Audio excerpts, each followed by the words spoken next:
Oh. We are live.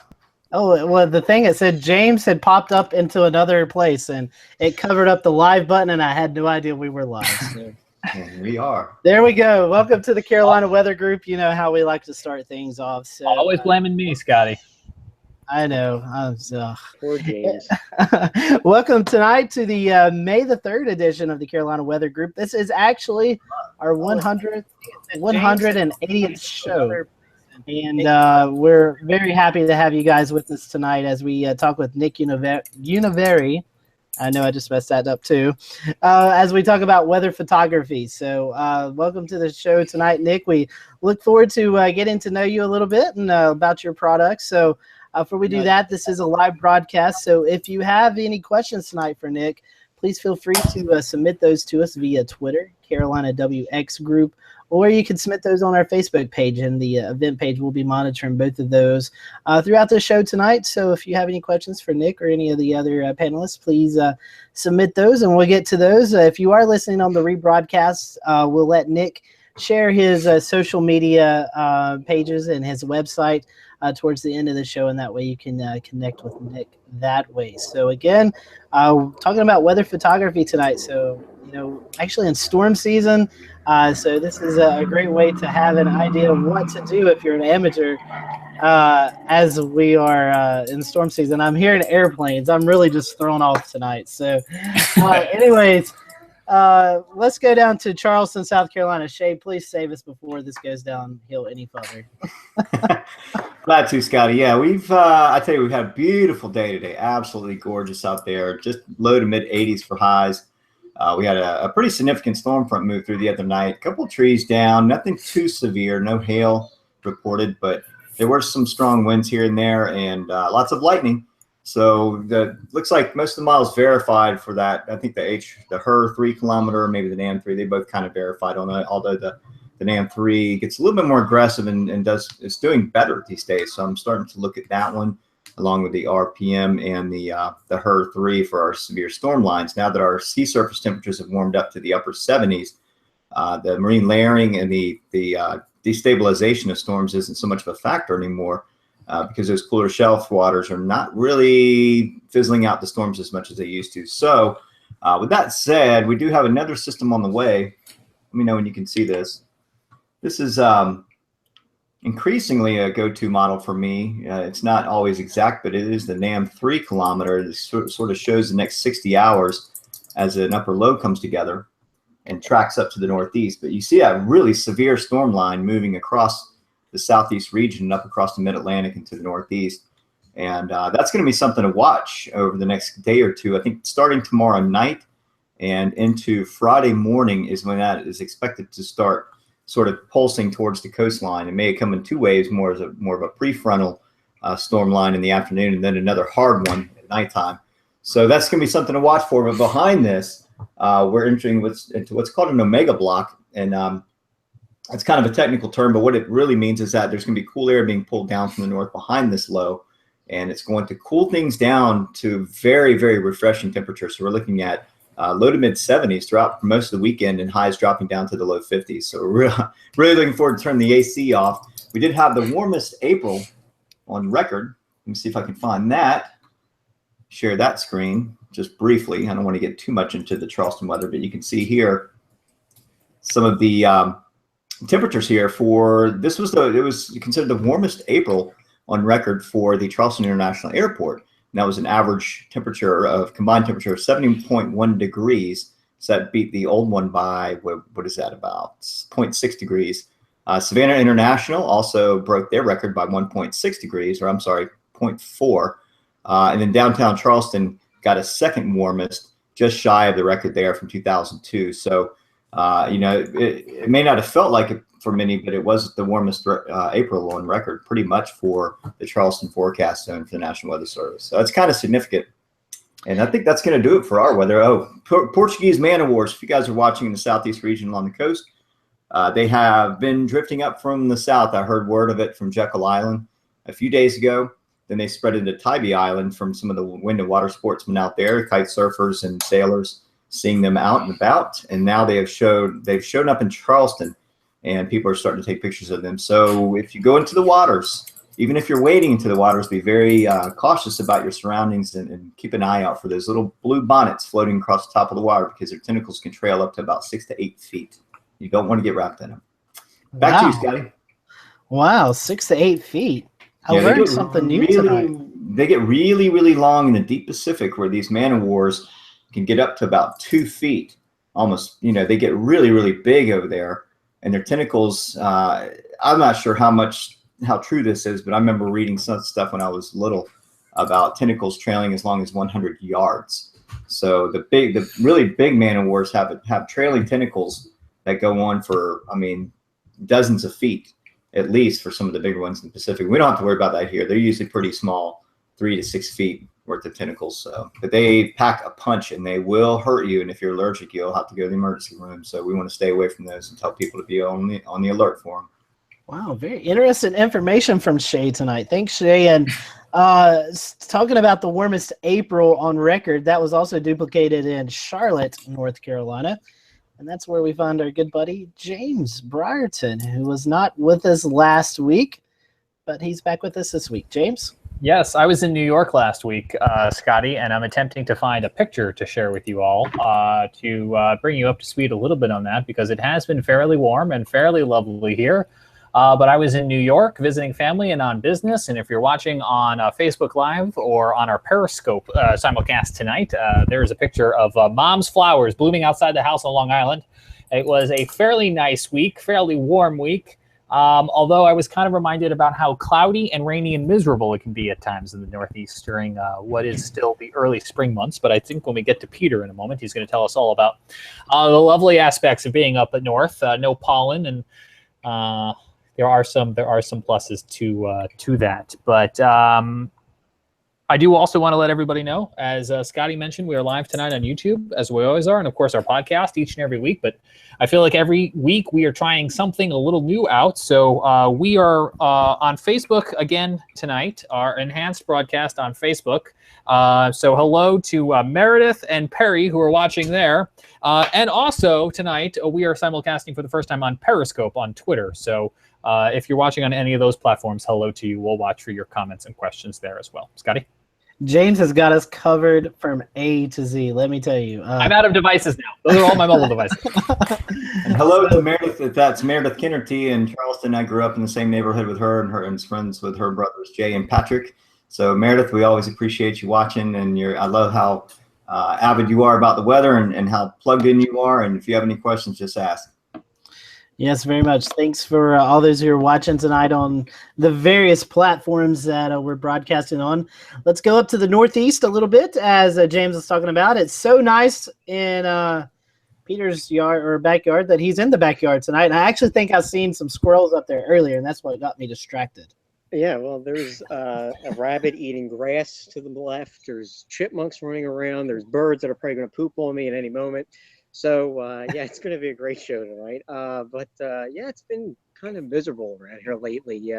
We've been nice with temperatures. It's been the 70s and 80s, but just been cloudy and just bleh for the last couple of days. But now we're going to stay cooler into the 60s and 50s into next week. And we're looking at more showers probably on Friday, Saturday, maybe again next week again. So it's going to be a pretty blah week, but it is finals week for me, though, so I guess that comes with the horrible weather. So, oh well. But, yeah, back to you guys. Can we not ignore the fact that Scotty said he got distracted by a squirrel? Are you a dog, Scotty? Where was there a squirrel back? It was back in your tree as soon as we started. That's when I said it was all going downhill. We had airplanes going by. I mean, it's, yeah. I think that was just his ADHD going off. Like, squirrel! It possibly could have been.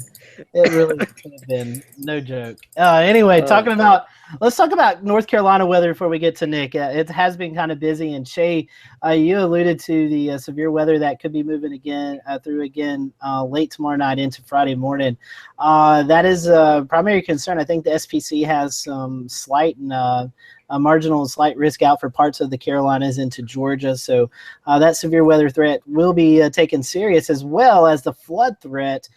This system could produce a lot of rain over areas that's already been saturated from the past couple of weeks with 5-6 inches of rain, and models are showing maybe another 1 to 3 inches on top of that. So we could see some flooding concerns as well in the Carolinas. And speaking of severe weather, we had a storm system move through Monday that actually produced a tornado in Catawba County. So I'm going to quickly share the screen here for just a little bit and kind of let you guys look at some of the photos I was able to capture. This was about 20 miles from my house over in Catawba County.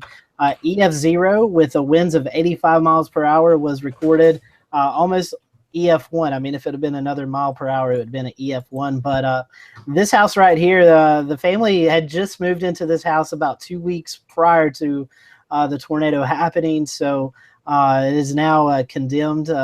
They cannot live in it. Several trees have fallen on it. So again, the tornado happened in the town of Newton, North Carolina, and a EF0, almost an EF1. So again, it was kind of a QLCS. It was kind of embedded with a lot of thunderstorms that moved through the area. So really wasn't detected too much on radar.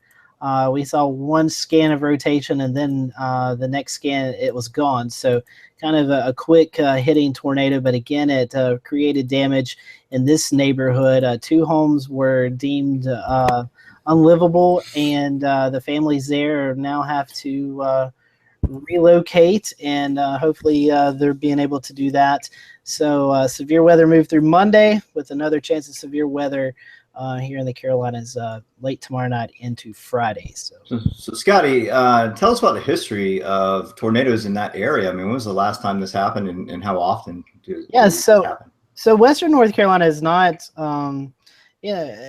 is not accustomed to a lot of tornadoes. I will say there's been about 4 or 5 in the past 5 years, but in particular to Catawba County, the last tornado that hit the area was October 2010. So that was 6.5 years ago that that particular county had been hit. So, some of the residents that I talked to Monday night said, it was all normal. They knew a storm was coming in. They looked outdoors.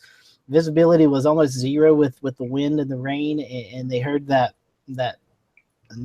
they compared it to the train whistle that a lot of people do. But they heard that howling noise, and a minute later, it was all done. So again, fortunately, it wasn't a stronger tornado, but again, it did affect people's lives with 2 homes that are now going to have to be rebuilt. So, but yeah, so that was it. It was severe thunderstorm warned, so at least there was some type of warning. But the rotation was in and out enough that tornado warning wasn't able to be issued. So.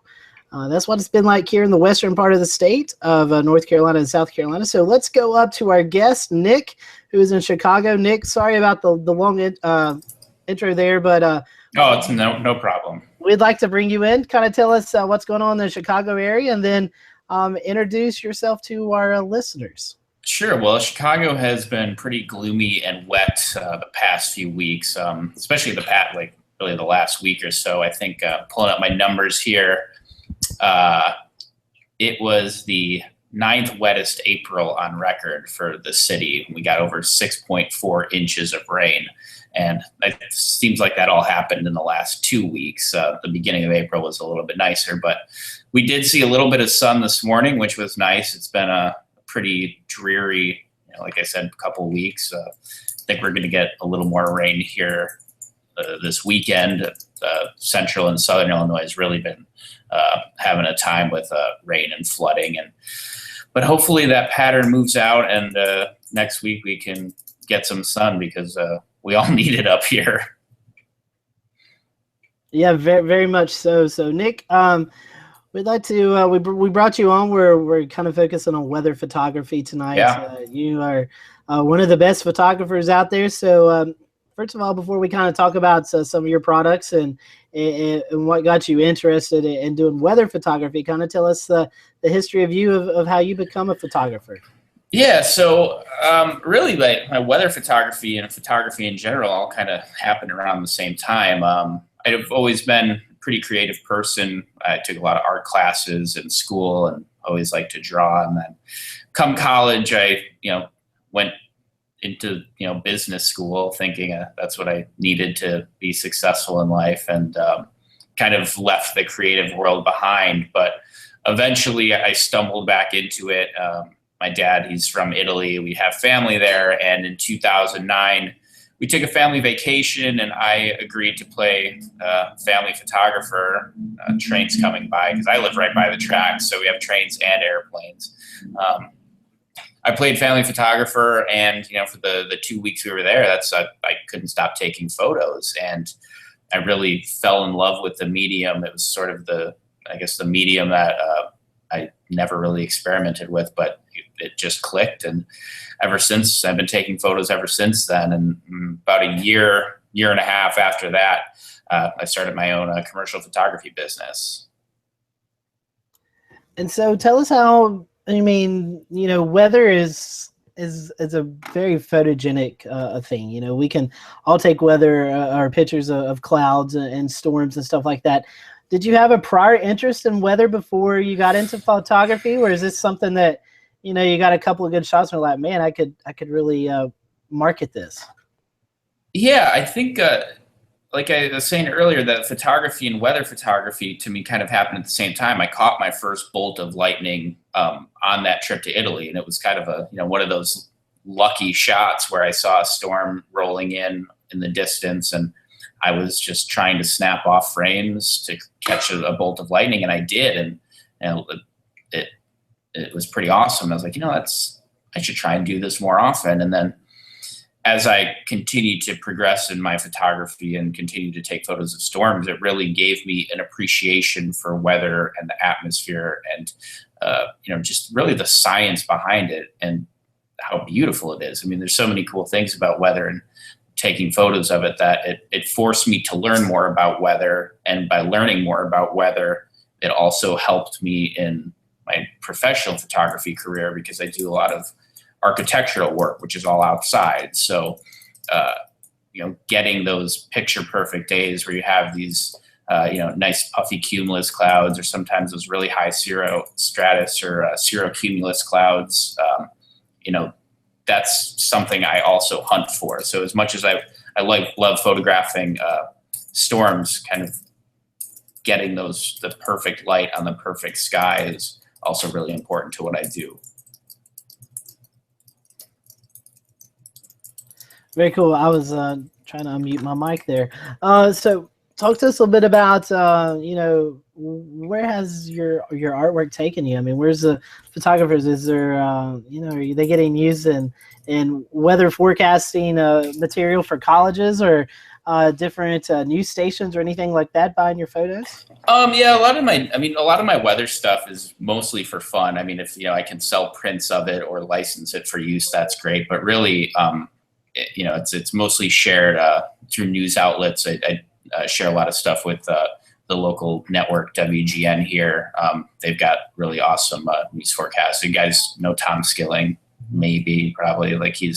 Tom Skilling's a celebrity here, even to people who don't even really like the weather that much. But he shares my work a lot. The Weather Channel shares my work a lot. So it's always fun to, when a storm's coming, to try and catch something epic, to see if you can share it and get it to go viral, because really, if you can get more eyes on your work, hopefully it results in some more business for me. But really, like I said, the weather stuff's mostly just for fun, and if anything good comes of that, that's really icing on the cake, because it's about catching that fleeting moment that means the most to me. Now, Nick, when you are setting out to do a shoot, you're paying attention to the weather. You're probably not just listening to forecasters. You might be doing some of your own private sort of investigating on what's coming. Tell us a little bit about that process. If I'm a photographer and want to get into it, what kind of things will I be looking for? That's a good question. So I guess it's kind of important to note that for what I do, I don't call myself a storm chaser, right? I'm like a storm waiter, because most of what I do is focused on getting storm shots in and around the Chicago area. Because really, I want to catch the storm interacting with, the skyline. I don't know enough about chasing storms to even begin to try that, because I'd probably strike out every time. And that's really time consuming too, to, it's obviously, people go out for days and weeks at a time and sometimes may not even find anything. And, that's something I'm not ready to try. But, usually I have an idea that there may be a pretty strong storm system moving in 2 or 3 days out. And that's when I start to think and start to wonder, like, where am I going to set up? Where is the general direction of the storm? Is it coming out of the southwest? Is it coming out of the northwest? Because that starts to help me figure out where I'm going to shoot the storm from. Because it's one thing to catch a bolt of lightning. It's another to kind of create a photo where the composition is something that is, like a really cool final photo. So, yeah, that's like really one of the first things I try and figure out is where's the storm coming from? How strong is it going to be? And then, day of, it's mostly kind of looking at the radar because, again, like I said, I kind of have a general idea of where I'm going to go. It's, I'm in a, 3-4 square mile radius. So, picking whether or not I have to go to one side of the state or not isn't a problem for me. It's really kind of monitoring the radar and making sure that strong is storm enough, or making sure the storm is strong enough and, something that's going to produce photogenic clouds or lightning or whatever that may be. Nick, I haven't had the pleasure to visit Chicago just yet, but I'm sure some folks listening or watching have. I'm curious. I'm looking at your photos. You seem very familiar with the city, and I think you were mentioning you're planning. Do you have favorite spots in the city that you go to that this is going to be a really good spot for me tonight? Yes. I have a couple. And I mean, the first is the Hancock Observatory, 360 Chicago. What's awesome about that is you're 1,000 feet in the air. So you have this just gorgeous view looking south of the skyline. And, as many of the storms that we have in this area kind of sweep up from the southwest, more often than not, the storms are coming right at you. And those are kind of the preferred storms to shoot because, you're going to be seeing the lightning bolts drop in the distance as opposed to something coming from behind you. By the time the lightning starts striking, it's already probably already raining, and that's not a good recipe for good photos. So that's probably one of my favorites. There's some parking garages that I like to use. Heavy duty concrete parking garages that protect me from rain, hail, obviously lightning, because I want to be safe. I don't want to get hit by lightning or, sometimes really strong gusts of wind will, the wind tunnel effect in some of the downtown buildings can be pretty dangerous as well, especially if you have a camera on a tripod. Like that could be very easily knocked over if, a big gust of wind comes over. So there are definitely spots that I would like to shoot from more often, but it is really a matter of whether or not I think it can be safe. So I'd prefer to be inside. I'd prefer to be on a friend's balcony, or I've met people on through social media who are happy to share their balcony with me because they like my work and they want to see a storm photo from their location. And balconies are some of the best places because they're so close to a safe inside space, but you can usually get really cool views. So it is a struggle. It is a struggle to find new, interesting, safe vantage points because, I don't want to have to call a friend up or an acquaintance up at 10:30 on a Tuesday and say, hey, there's a storm coming. Can I, borrow your balcony for a few hours? Because that would be kind of weird. So it's challenging.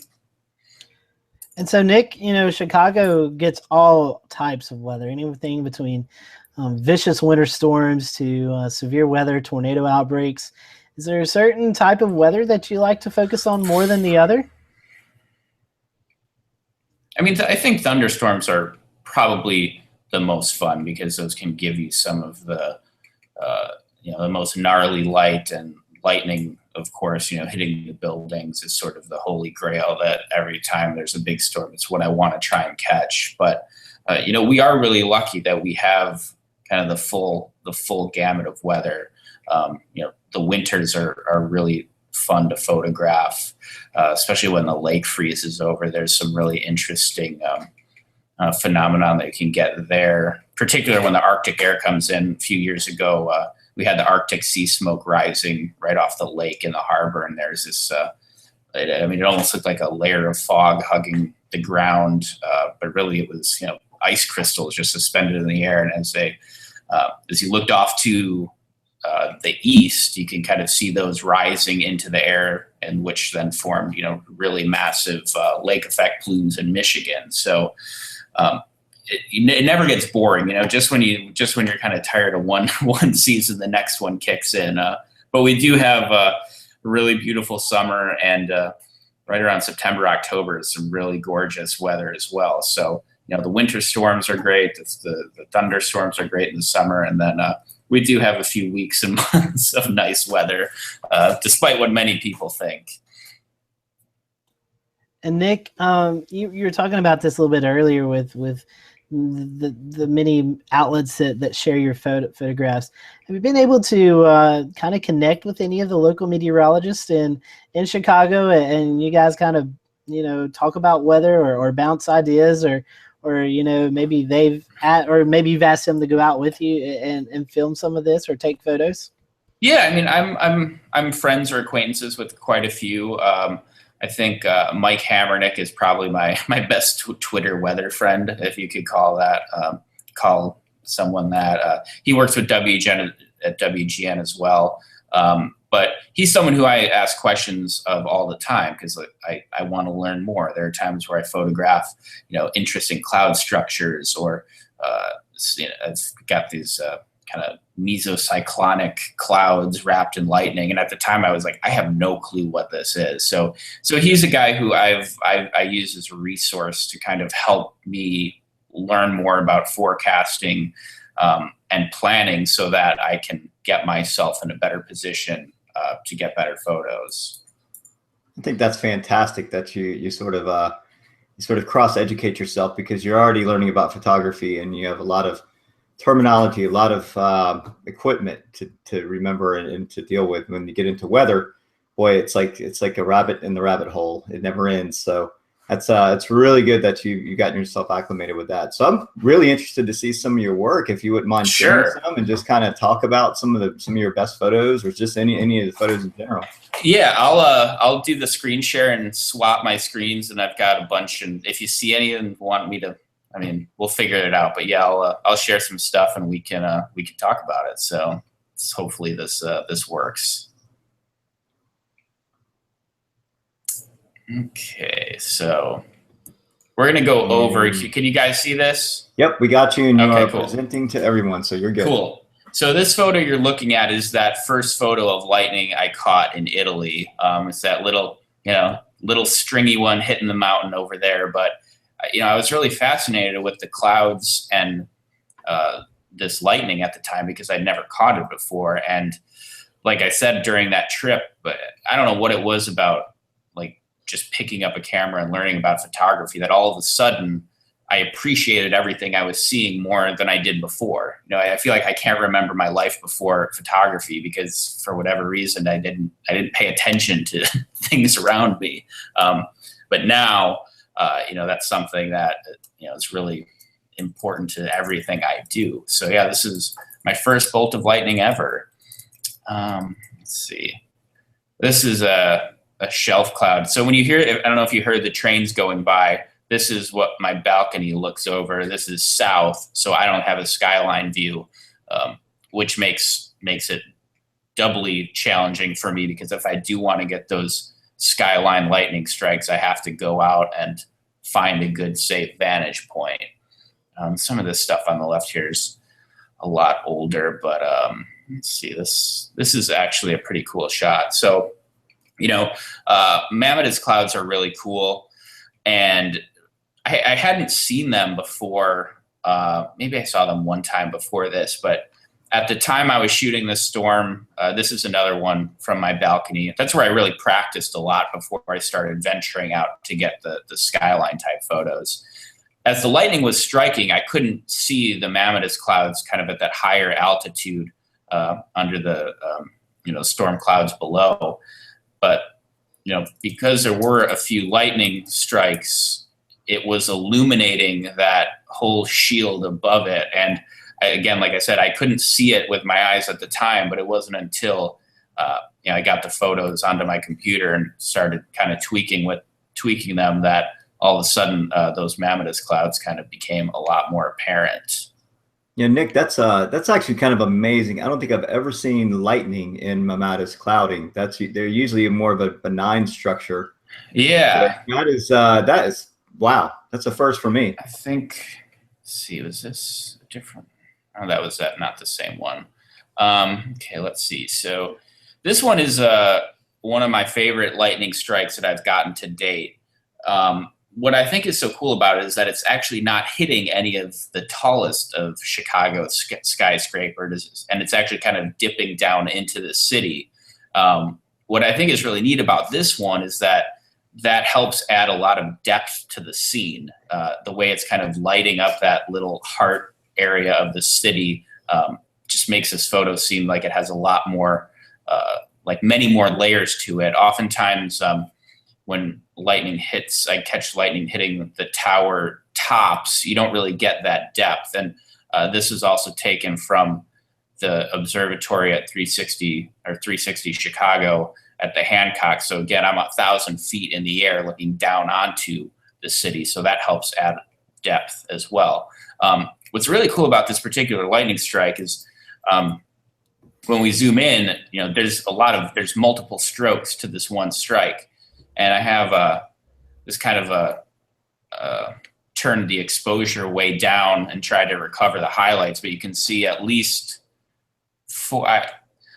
you could see 3 distinct return strokes, although I think there's probably 4, just kind of seeing what the thickness is of any one particular bolt. And what's kind of crazy is that when I'm photographing lightning is I never really know what I'm going to get. I can have my settings dialed in for what I think is going to be a certain brightness of lightning, but each time that lightning pulses and you get that return stroke, it kind of doubles the brightness of the bolt. So, what could have been, a puny, not quite as strong bolt turns into this really powerful, bright one because of those return strokes.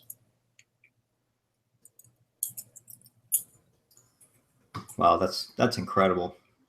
I bet that's a pretty hot bolt of lightning there. Yeah. And I think Peter had a question about lightning. Peter, are you back with us? Yeah, I'm good. So wait, is Nick here? Oops, I think he may have accidentally clicked himself out. I probably tried to stop the screen sharing and accidentally clicked out, but I'm sure he'll be back on here shortly. So all he has to do is click the link, he'll be back. So go ahead, Peter. What do you want to talk about? Well, if anybody can answer this, no. Well, we had a question on Facebook about what equipment he uses to capture lightning or whatever, but we'll wait for him to come back on. Hey, while we're filling time, I just saw this come across Twitter. May the 3rd, 1999 was the big tornado in Moore, Oklahoma, the first of EF5 tornado that hit Moore, Oklahoma. Today is the anniversary of the very first official tornado emergency. So I found that very interesting.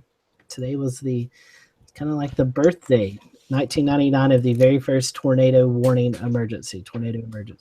And on that note, Scotty, I saw a graphic making Facebook yesterday celebrating, I guess it is about 20 years of radar coverage nationwide. Yeah, I think so. I think you're right. Yeah, about early 90s, Oklahoma getting the first of the experimental ones and installing it. And I thought it was just a really good reminder of something we take for advantage of today. And, we might forget that this wasn't always there. And really, in the grand scheme of things, is still semi-new.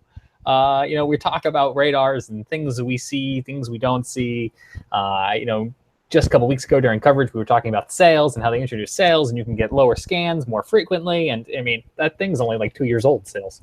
So yeah. It was a very interesting perspective that you reminded me of as you were talking about the first tornado emergency.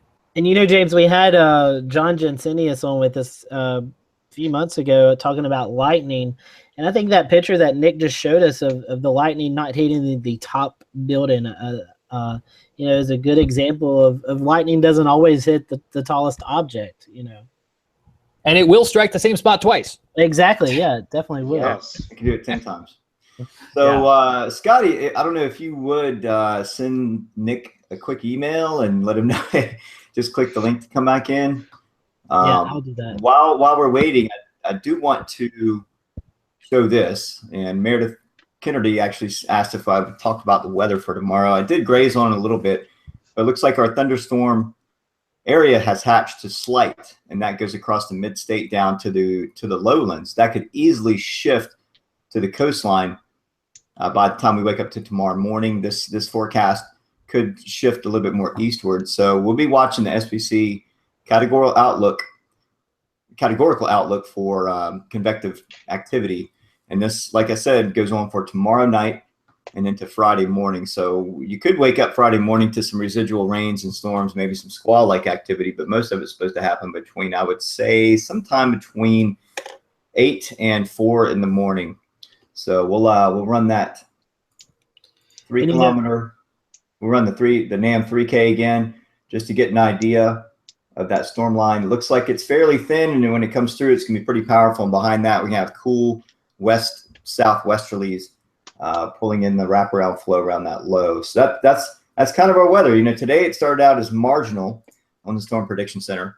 The marginal was just hugged in along the coastline, but now they've hatched a slight, and this could actually go to enhanced at some points along the mid-state, maybe up across southeast North Carolina. We may see enhanced get to those areas. So I wouldn't be surprised, but maybe a little bit too early to call that just yet.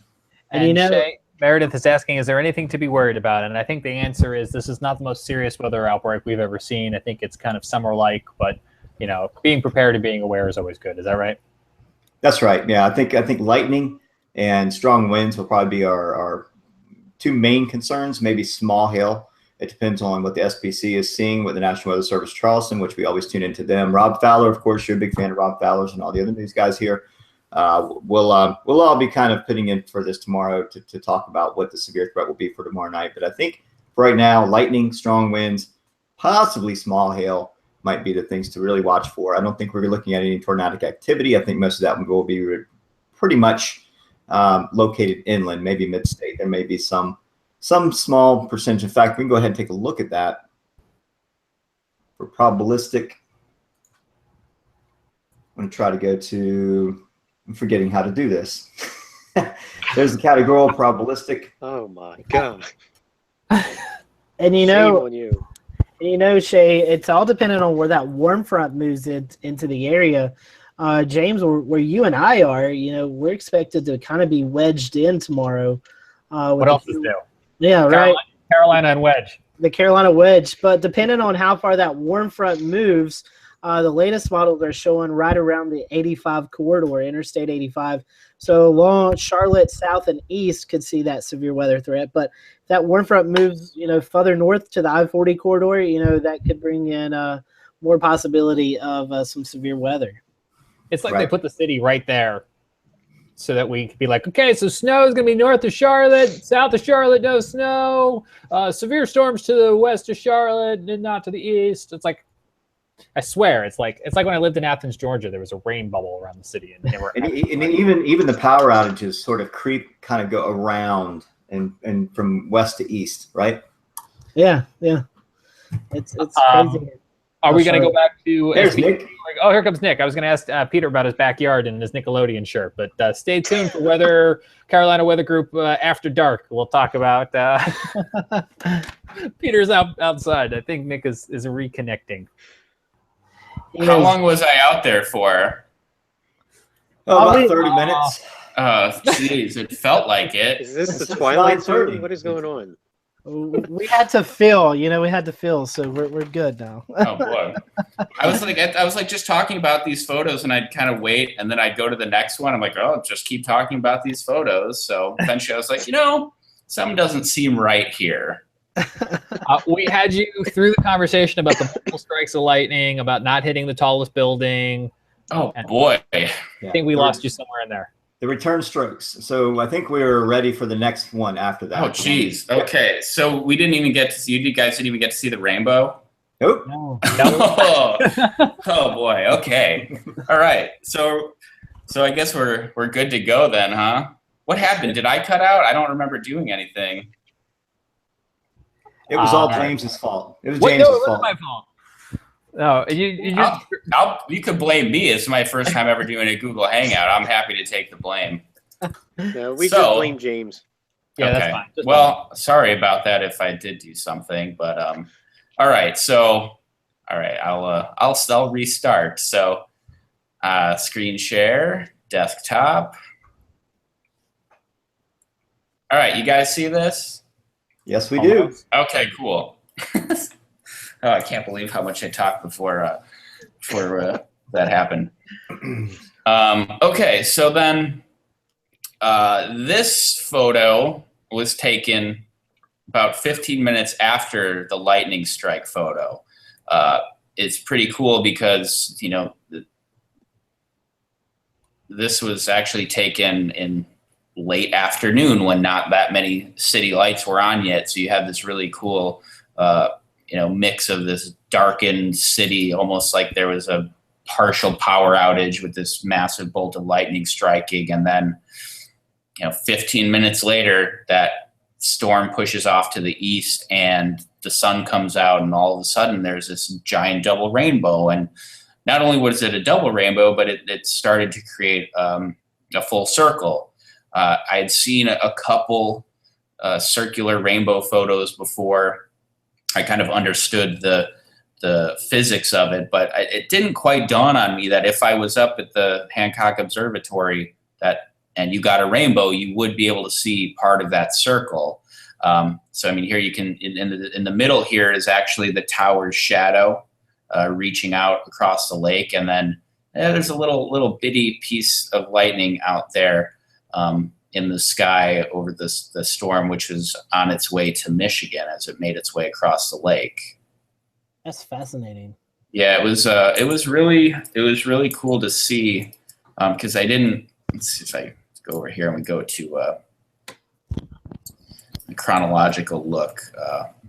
Can see how it you know, it was kind of reaching over you know, to the left side there. And this was just a vertical view of it because I was trying to, you know, it was even with my widest angle lens, I couldn't fit it all in. So, you know, this is kind of a cool way to see it. And then, you know, the good thing about being on top of the building is that, you know, you're able to look down, but a lot of the buildings in the area kind of unfortunately blocked, you know, the rest of the circle here in the bottom right. But, you know, it's at least it's enough of a circle to kind of get the idea that, hey, you know, rainbows can be circular if you are above the ground and, you know, not looking at the horizon. And they always say each rainbow is your very own rainbow. So yeah, the really cool thing about the double, and I've even seen triple and quadruple rainbows in some photos where if you look at that first ring, the bright ring in the middle, you look at that second ring, it's the inverse color scheme. So it starts out with your normal color scheme. Well, it reverses when you go out to the second ring. Then it corrects itself on the third and then reverses again on the fourth. So it's sort of like you know, mirror imaging over and over again. If you get the right position. So it's pretty wild. Yeah, it's like you were the only one who could see that rainbow. It's like, does a rainbow even exist if it's not hitting your eyes? I don't know. You know, it's one of those things. It's not really there if you kind of think of it. That might be the most metaphorical thing I've ever heard, or most inspirational thing. Does a rainbow exist if you're not seeing it? I don't know. I do want to say, Nick, I like you point out the shadow of the tower in the middle of the photo. Yeah. I really like how it complements, like right in the middle of that circle. Mm-hmm. Don't know if you did that on purpose or not, but if you did, I wanted to acknowledge it. I was thinking about that. I don't know if it could be any other way. I think just by the light angle and where the sun is, it would have to be in the middle of the frame, I think. You know, Scotty, we could come up with a name for that. What do we call that? Mechanical crepuscular ray? Yeah, that's it. Nice. Are you just making up words? Yeah. That sounds about right. Yeah, we could get real technical. That's some beautiful. That's a really, really good shot there. There's a lot going on in there. It is. Hey, Nick, you were talking. I was gonna say Nick was talking about some of his equipment. I think before we lost you there, Peter had a question about some of that. Sure. What would you like to discuss? Anything specific or? Well, we had a Facebook Live viewer ask, I think it was Perry. She said, what type of equipment do you use to capture lightning? I mean, really, it's a pretty basic setup. And I'll say that even though I use professional level stuff now, when I first started out, I was using, the kind of entry level DSLR and the kit lens to capture lightning. I shoot Nikon, but you could do this with a Canon. You could do this with a Sony. At least, when we're talking about lightning in particular, really all you need is a tripod, your camera with manual settings. I know people can catch lightning with an iPhone, but I'd prefer to do it with something with a little more control and a little more quality. And a remote release, I like to use a trigger kind of mechanically connected to my camera so that I can fire the shutter, early and often. Because really the trick is to just keep taking photos and hopefully that lightning strikes when the shutter is open. A lot of people are both surprised and I think sometimes disappointed when I tell them that, because it's, I'm not getting lucky and, just happening to push the button just as the lightning hits. But sometimes I do 5, 10, 15-second exposures. And as long as the lightning hits when that shutter's open, you've caught it. So the goal is to just kind of keep repeating that process in hopes of, getting that strike where you want it to be. But yeah, got a little tangent there, but your camera, wide angle lens, tripod, and a remote release, and you can kind of start trying to catch lightning.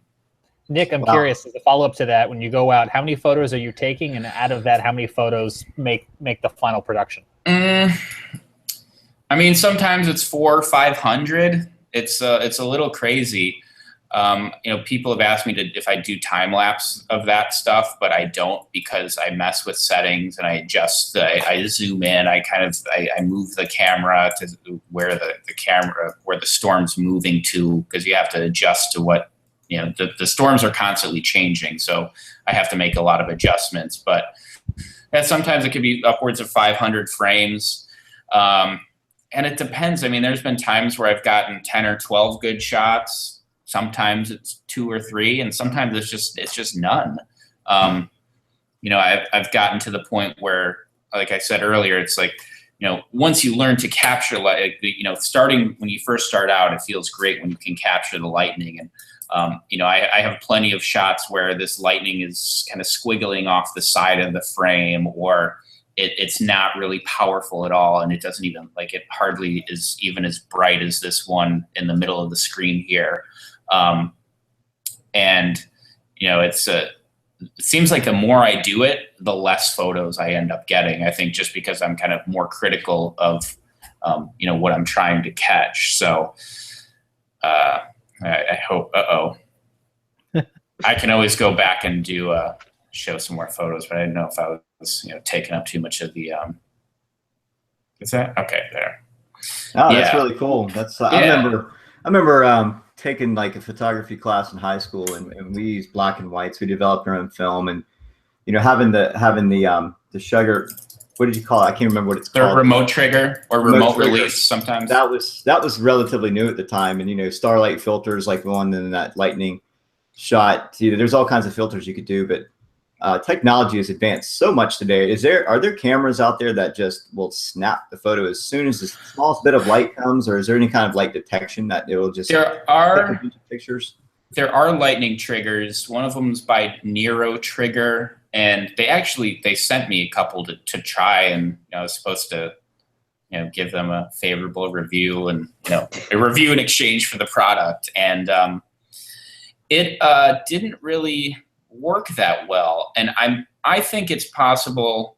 There were a lot of misfires. I got some good ones, so it would work on some lightning bolts. Sometimes it wouldn't, but there were a lot of misfires where all of a sudden it would start taking a frame and it would just keep taking a frame. And I don't know if that's because it was reacting to the lights in the city, maybe if you're in a rural area that's really dark, when there's a really well-defined point of light, it would work well every time and wouldn't misfire. But yes, the technology does exist, but at least the few times I've used it, it hasn't been worth it for me. I'd rather just, memory cards are so big these days that you could just keep taking photos, and then, it kind of almost guarantees you'll get something, as opposed to hoping the technology works when it needs to. Sure beats going into the dark room and hoping that you get it all right, and maybe, just maybe, you got a shot. I can't even imagine. I can't imagine how many rolls of film, that would be like how many rolls of film it would take to get, that one shot. Oh, this was a photo I was probably talking about before we got cut off earlier. I love this photo. This is pretty cool. Yeah, that was a really wicked day. Halloween 2014. It was probably like 38 degrees. There was grapple and some sleet falling, and just these really powerful winds coming straight out of the north, and carrying the full fetch of the lake. And when that happens, all this water piles up on this the southern tip of Lake Michigan, and you get these big waves crashing. I have some more somewhere. Yeah, I don't know if this quite tells the scale of the height of the waves, but it was a really crazy day to be out near the lake. We call that a witch of November. November witches. Yeah, there's Great Lakes, and where those waves peak up, they splash together and peak up. They look like witches' hats, so they named it the Witches of November. Very interesting. There's one more. This one right here. I love this picture too. Yeah, that was kind of like the underside of the shelf cloud. I guess what's that? The whale's mouth, when you're looking at the kind of the inside of the cloud as it rolls by. What's cool about this one, and it might not matter to you guys because you're not necessarily familiar with the city, but where the light's coming from is off to the right. That's the east. So this is actually a really pretty early morning storm coming through. So it's just kind of interesting to see the light, kind of coming under the clouds from that particular side of the frame, or at least relative to where I'm standing. But yeah, it rolled over pretty quickly, and this is actually my building, but the other side. This is one of those times where I was able to call on a friend and get to a more favorable shooting position, because from my balcony, this would not have been quite as impressive. And then this one, I think, just kind of summarizes your winter time there in Chicago. Yeah, that was the one I started going into detail about too. So yeah, that was it was in January of 2014. We nicknamed it Siberia because of how cold it was. I think the low was -29, but with the wind chill, it was near -45, -50. I never experienced cold like that before. Even the few cold snaps we've had since didn't feel quite as cold as it did. But yeah, this is where you can kind of see that sea smoke coming up off the lake. That Arctic air came in so quickly that even in January, sometimes when the lake is completely frozen over, you won't get the sea smoke, and the lake effect snow stops, because once it's frozen over, you don't have the water interacting with the air to kind of create that snow. But in this case, it got super cold super quick, and there was still enough water exposed to the air that you can get this effect. And I think I've tried to talk to a few other people about it. At first, I thought it was ice crystals that froze, but then I was told it's actually super cooled water. So it is actually very fine water droplets that haven't yet frozen. So I'm not sure which is which yet, but either of them seem to make sense whenever someone who seems smarter than I tells me. And then this is the last one that that really caught my attention. This is something that you see in the Midwest, Oklahoma, Kansas, even where you guys are in Illinois. This is a supercell thunderstorm. We don't see this in the Southeast. That is a true mothership right there. Yeah. Yeah. So this is for all those who are watching tonight here in the Southeast. This is what supercell storms look like out in the Midwest. I mean, talk to us a little bit about this one. Yeah, this one, I can if I can do the screen share, I can click over and show you a couple more frames from this particular storm. Uh-oh.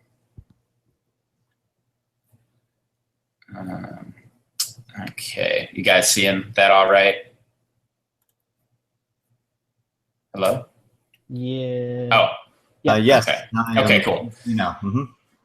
So this was one of the first frames I took. Well, I shouldn't say it was one of the first frames. It was one of the first frames that I really liked because the lightning wasn't.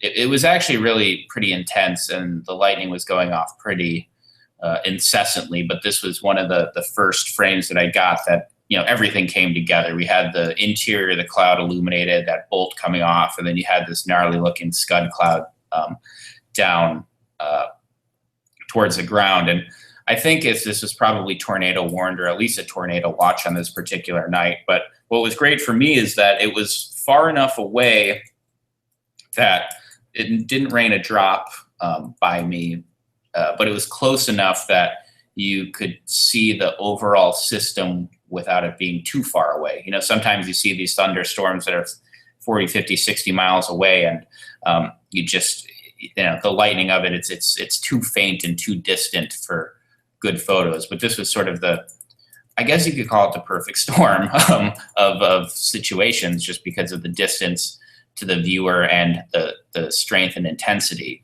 And then the photo you showed here is a zoomed in shot that I took of that storm top, and you kind of have that little bolt of lightning squiggling out there. But yeah, this was a really, really cool one because I'd never seen anything like that before, and I really haven't seen anything like that since. While it's true here in the Midwest, we do get those mothership-looking storms, not so much up north by us in Chicago. I feel like it's a little bit further south in Illinois where you see those more, and obviously go even further south and southwest. That's where the motherland is for motherships. But I would love to get a few more of these up in this area. But it was really, really fun to watch because I feel like even a lot of the shelf clouds we get, they're a little more ragged. They're not quite as well manicured and and smoothly striated as this particular storm was. Nick, I wanted to ask you, as we're coming up on the 9 o'clock Eastern hour, Sure. I had the chance to visit Weather Geeks. Yes. And I wanted to hear about your experience to the Weather Channel and with Dr. Marshall Shepard, and any tales you had to share with us. Man, that was a really fun experience. When they reached out to me, I was a little anxious. I was like, you guys really want me to come on, fly out to Atlanta and be on the Weather Channel? But they did, and it was a really great experience. Dr. Shepard's awesome. I was pretty closely connected with Mike Chesterfield, one of the producers there. He's from Chicago. He really admired my work, so I think he was kind of my into the show. He'd wanted to get me on it for a while, apparently. But it was a great experience, and it was fun to talk about my photos. But what was even cooler is that we filmed 2 shows that night. So we filmed my show, but Lee Orff filmed his show. So I got to see his tornado genesis simulations on the big video wall. And those were some really cool visuals, and it was cool to talk with him about what he does, because it was I take photos of stuff, but what he's able to do with weather data and translating that into what is for all intents and purposes a virtual tornado that he was able to make using data and physics is really special. And so, Nick, I know you're Chicago. You like to do a lot of your photography around home. But if the chance was given to you to go out to Oklahoma for a week and photograph tornadoes and go on a storm chase, would you jump on that opportunity? I would. I really want to do it. And the opportunity hasn't really presented myself, but it's tough for me to travel this time of year because so much of my professional work is tied to the good weather in Chicago. So it's hard to plan a summer or spring vacation because this is my busy season. So I hope that someday it all works out perfectly because I've got lightning, I got mountainous clouds, I have shelf clouds. I don't have a tornado, and that would be really awesome, especially one of those like pancake supercells. That stuff that we just don't get here. I've gotten all I think I can in this part of the Midwest, but to really, head to the Southwest and catch some of those big ones, that would be really awesome. Yeah, and you have a good. We had our guest last week was actually. From the Chicago area, Victor Genesini, Dr. Victor Genesini. So he was telling us last week that he does, they do trips out to the Midwest in May and June. So you and Victor can hook up and go to. Is he out at College of DuPage? Yes, sir. Yes. Yeah, they do. Yeah, I know they do. They do the chase every year. My cousin, it's like my second cousin. She went through the meteorology program, and I didn't know she went on one of those chases, and I was really jealous. Maybe I should connect with them and see, like, hey, want to take a photographer along with you? See what I can arrange. They would love to. They would love to take you, I'm sure. If I could plan it far enough in advance, I could always push off client work, and if it's one of those things that I have, like in the calendar a couple months before spring and summer starts, it's a lot easier to work around. But yeah, it's that's pretty much the dream of mine. So hopefully someday soon. Well, Nick, we're a little bit past the top of the hour. I had one more question for you. Sure. Hey, whatever. My pleasure. I didn't want to. We don't want to take up your entire evening, but it's all good. It's only 8:00 here, so. For our viewers who are watching tonight, maybe they're interested in storm chasing or maybe even doing a little photography of their own. What would you suggest for beginners to get started in this? I really think you just have to take a lot of photos. Equipment wise, like we talked earlier, a tripod and a remote release is really important because the tripod is necessary, especially if you're taking photos of lightning in the late afternoon or night, because when you're doing multiple second exposures, any movement of the camera is going to cause blur or kind of like it'll be a shaky photo. So get a sturdy camera or a sturdy tripod. You could buy a $20 one, but it's going to wobble. It's probably going to break. And especially if you're shooting, trying to shoot a storm and it's windy, it's really going to wobble. So your long exposures aren't going to be as sharp as you'd like. So invest in a good heavy duty tripod now, and you'll have it for years and your photos will be a lot sharper. So that's kind of a pretty good thing to keep in mind if you're starting out storm photography. And again, take a ton of photos. I know it can be, it can be mind-numbing sometimes waiting for that bolt to strike. But when it does, sometimes you get that burst of adrenaline. It makes those 400 frames of plain gray sky totally worth it. Awesome. Well, guys, James, Shay, Peter, do you guys have any other questions as we begin to close the show? Nope, none at all. Just unless James, if you have anything, I'm okay. Nick, tell us a little bit about how we can find you on social media, or how our viewers can find you, and maybe your Twitter, Facebook, any kind of handles that you have. Yeah, sure. My Twitter handle is Shy Photo Guy, CHIPHOTOGUY. My Facebook page is NU Photography, so that's pretty easy. And my Instagram handle is Nick_Ulivieri. Last name is spelled ULIVIERI. And then I have a website too, but I think I post all my, that's more so for professional work, but all my all the fun stuff gets posted to social media before it ever makes it to my website anyway. Awesome. Well, Nick, we appreciate you coming on tonight, and maybe we can have you back going sometime in the near future and kind of look at some new photographs that you've got. Yeah, hopefully I can share some tornado shots with you next time, and I won't press the wrong button or whatever happened there, and you won't have to kill 20 minutes of time. It's okay. We have got used to technology and all its crazy. We appreciate you having being on with us.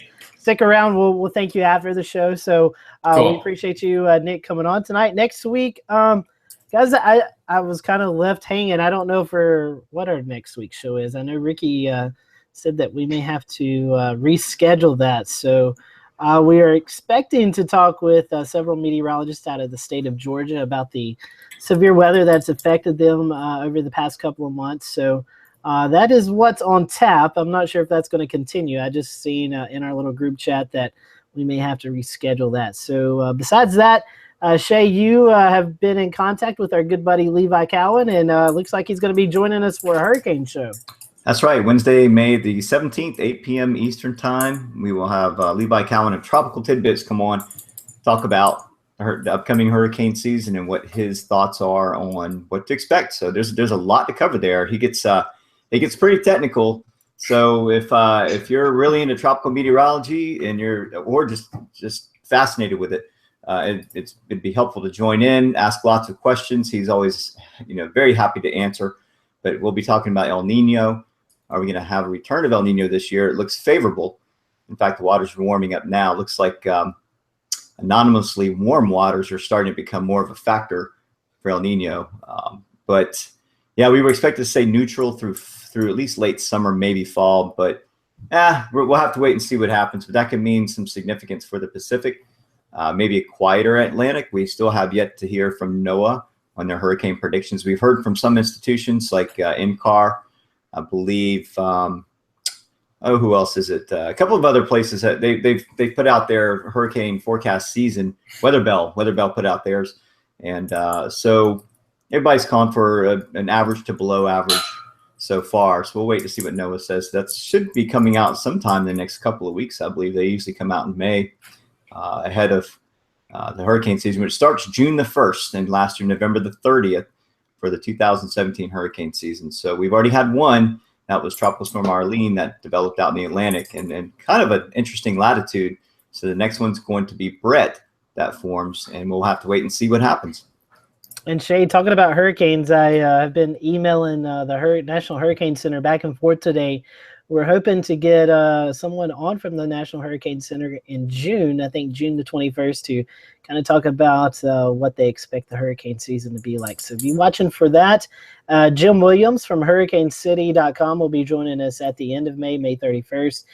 He's got a list of about 10 to 15 cities that have him concerned about possible hurricane hits. It's been a while for those cities. So Jim's going to join us and kind of talk about what all he puts into his site and how he determines which cities are more at risk than others. So looks like we're going to be heading into your time of the season, Shay, tropical season.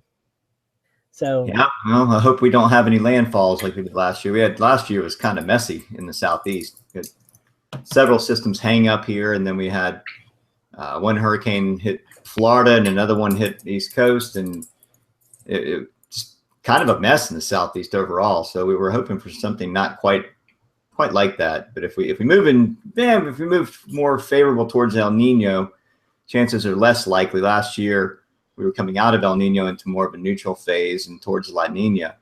But it's tough. It's tough to say because there's been a lot of little tricks and there's a lot of waving going on in the upper jet right now. That looks like things will be rather unsettled for some time. So I don't see any tropical activity developing anytime soon. There's too much shear and too many systems coming and going from west to east. Sometimes we get a couple in May and a couple tropical storms right before Memorial Day weekend. We've seen that happen before, but it looks like things will be fairly steady for basically one severe event after another coming across the United States, I would say, for at least the next couple of weeks. Yeah, I agree. So everyone, thanks for watching tonight with the Carolina Weather Group.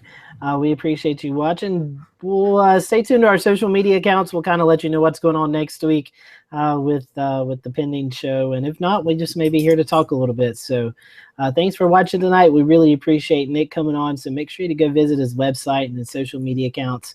And we'll see you next week. Have a great weekend.